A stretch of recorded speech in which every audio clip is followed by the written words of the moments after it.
কবিতাৰ শিৰোনাম জুবিন। কবি লক্ষ্য শৰ্মা। তেওঁ ৰৈ থাকে প্ৰতিটো কেঁকুৰিত, প্ৰতিখন ফুলনিত, দুপৰৰ নিচুকনিত। ৰৈ থাকে তেওঁ প্ৰতিটো বতৰত, বৰ্ষা বনত, প্ৰতিজোপা সৰলৰ তলত। তেওঁ বহি থাকে ফুটপাথত, হাস্পাতালত, কাৰাগাৰৰ খিৰিকী মুখত। শুই থাকে বাছৰ একেবাৰে পিছৰ দীঘলীয়া আসনত। মজি থাকে তেওঁ দুওঠত, বুকুৰ কুহৰত, আঙুলিৰ ঠাৰত। ঠেকা খাই নিগৰি আহে স্নানাগাৰত। তিতি থাকে ওৰে ৰাতি গাভৰুৰ উজাগৰি কাজলত। গথা আছে তেওঁৰ গান কতজনৰ প্ৰথম শিহৰণত।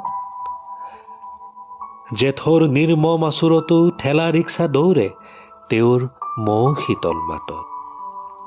দুখ পাতলে তেওঁৰ উমাল তানত, গেৰ ধৰে সুখে তেওঁৰ সুৰৰ চেৱত। অবাধ অহা যোৱা তেওঁৰ বজাৰত, পথাৰত, গুমটি, চেলুন, শ্বপিং মলত। চহৰত, নগৰত, পাহাৰত, ভৈয়ামত, সেউজ মুখৰ গাঁৱত। প্ৰতিখন চোতালত, উৎসৱ পাৰ্বণত। তেওঁলৈ সকলো ৰৈ থাকে। মাৰ মুখৰ মাতষাৰিয়েও দেখোন তেওঁৰ মুখলৈকে চাই থাকে।